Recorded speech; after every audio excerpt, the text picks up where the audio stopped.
C'est le premier exportateur de pétrole brut au monde et à ce titre l'un des plus grands pollueurs de la planète. Eh bien, l'Arabie Saoudite veut que ça change. Le prince héritier Mohammed Ben Salman annonce vouloir atteindre la neutralité carbone d'ici 2060. Annonce à une semaine tout juste de l'ouverture de la COP26 en Écosse. On a voulu en savoir davantage. Que cache peut-être cette annonce avec notre invité Gérard Vespierre. Bonjour, vous êtes géopolitologue. Pourquoi une telle annonce? C'est historique, a dit le président de la COP26, mais jusqu'ici, quand même, l'Arabie Saoudite était connue pour mettre en doute l'urgence de la lutte contre le réchauffement climatique. Mais comme vous venez de l'annoncer, n'est-ce pas, l'Arabie Saoudite est le premier pays exportateur de pétrole. Il n'est pas le premier producteur, ce sont les États-Unis, la Russie en deuxième et l'Arabie Saoudite en troisième. Mais comme elle a une faible population, 36 millions d'habitants, eh bien, elle exporte une beaucoup plus grande part de sa production. Bon, mais deuxièmement, il y a aussi une consommation énergétique importante en Arabie Saoudite. Il faut savoir que le Saoudien moyen consomme 2 fois plus d'énergie que le Français moyen. Alors, pas d'image, n'est-ce pas, de voitures de luxe, non, pas du tout, il ne s'agit pas de ça. L'Arabie Saoudite a énormément besoin d'eau.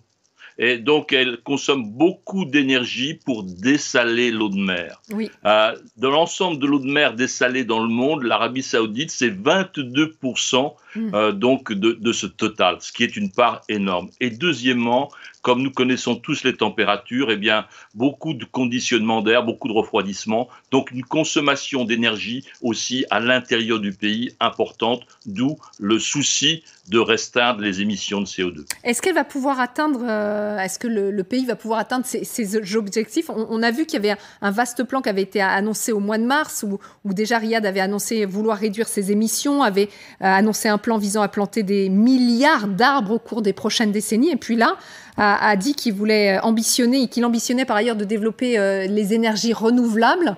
C'est réellement possible?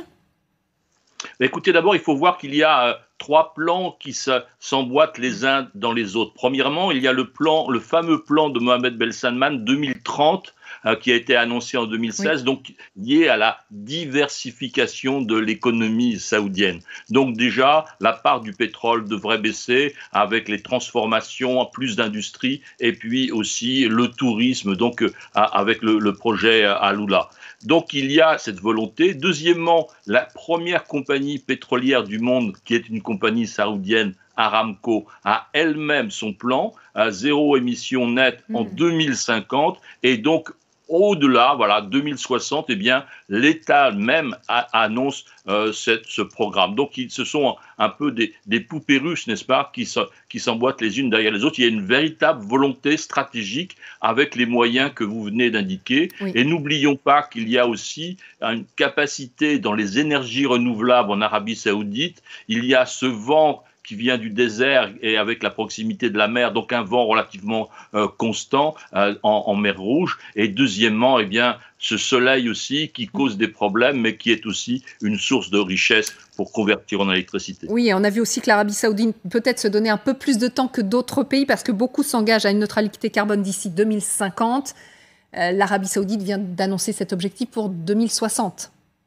Oui, effectivement, il y a quelques décalages, mais enfin, n'oublions pas que là, nous visons à 20 ou 30 ou 40 ans. Donc, beaucoup de choses peuvent se passer sur la planète d'ici là. Mais grosso modo, comme vous venez de l'indiquer, il y a 2 entités, une entité Europe et États-Unis qui vise effectivement 2050, et une autre entité, Russie, Chine et maintenant Arabie Saoudite vers 2060. Mais d'ici là, beaucoup de choses vont se passer. On s'en doute, on s'en doute. Merci beaucoup Gérard Vespierre d'avoir répondu à nos questions cet après-midi.